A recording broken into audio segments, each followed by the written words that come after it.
देश भर में लोकसभा चुनाव का ऐलान और उसके बाद तमाम प्रत्याशी अपने अपने क्षेत्र पर नजर आने लगे हैं। लेकिन इन सब के बीच ये जानना बेहद जरूरी है कि इस बार अगर तमाम प्रत्याशी चुनावी मैदान में हैं।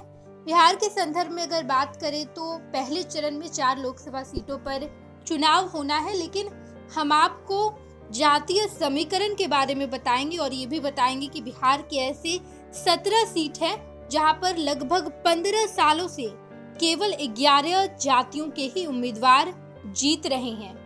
अगर साल 2008 की बात की जाए तो 2008 में लोकसभा चुनाव के लिए नए सिरे से परिसीमन किया गया था और उसके बाद 2009 का लोकसभा चुनाव हुआ और इसी नए परिसीमन के आधार पर इस चुनाव को कराया गया। 2009 से अब तक 3 लोकसभा चुनाव हुए हैं। इनमें बिहार की कुल 40 में से 17 सीटों पर 11 जातियों के प्रत्याशियों का ही दबदबा रहा है।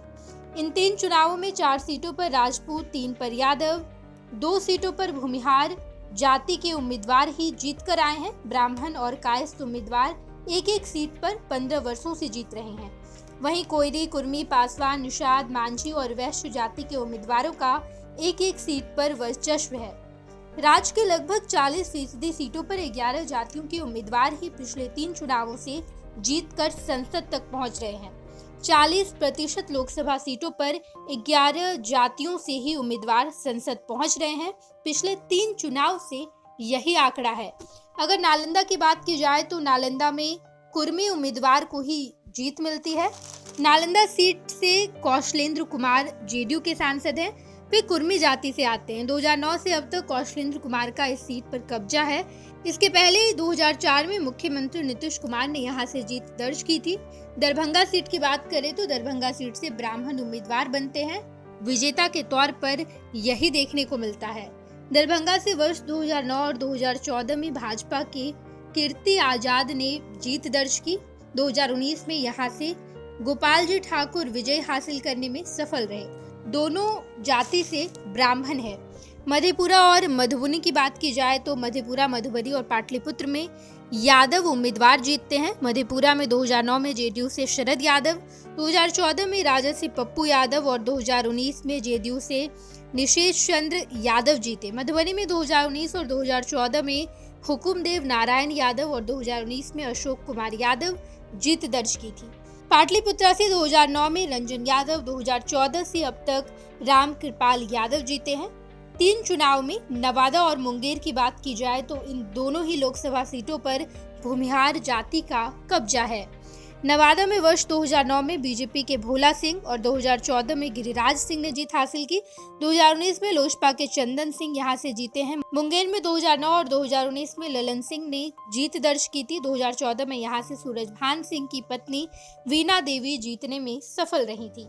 अगर काराकाट की बात की जाए तो काराकाट कुशवाहा लैंड के नाम से मशहूर है।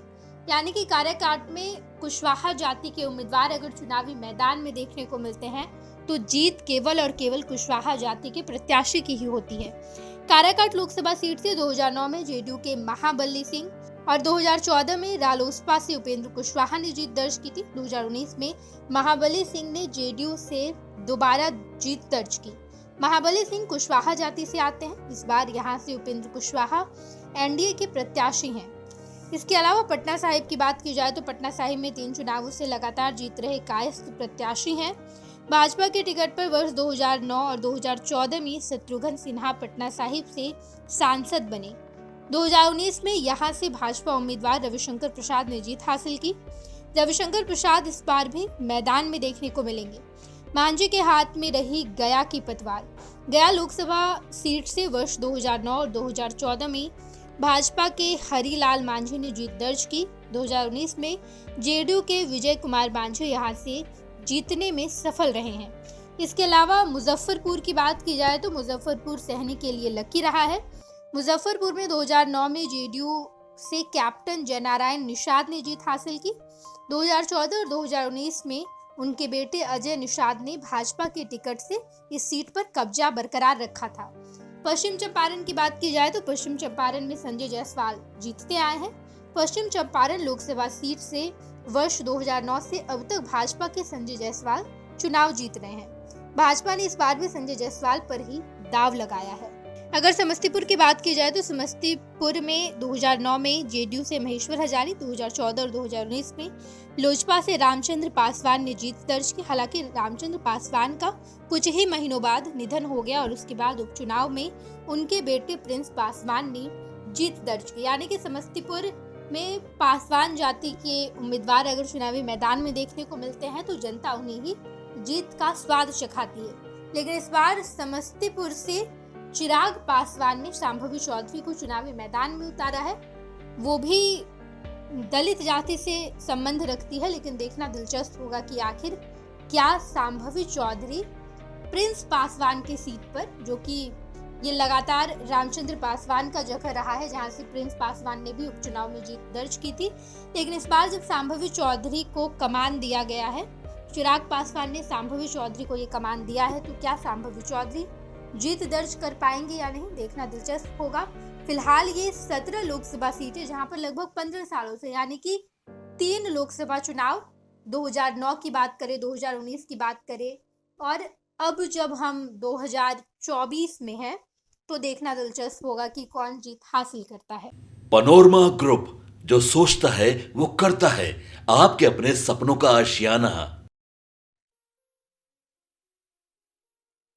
ये लो मुंह मीठा करो, आज मैंने अपना जॉब छोड़ दिया, अब हम पूर्णिया वापस जाएंगे। जॉब छोड़ दिया है?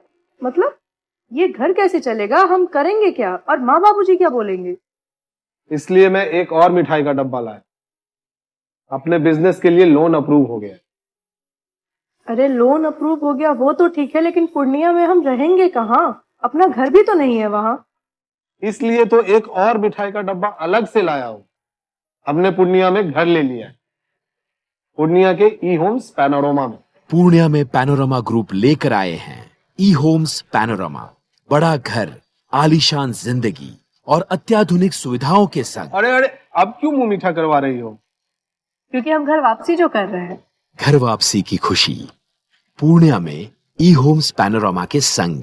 ई homes panorama, luxurious lifestyle redefined.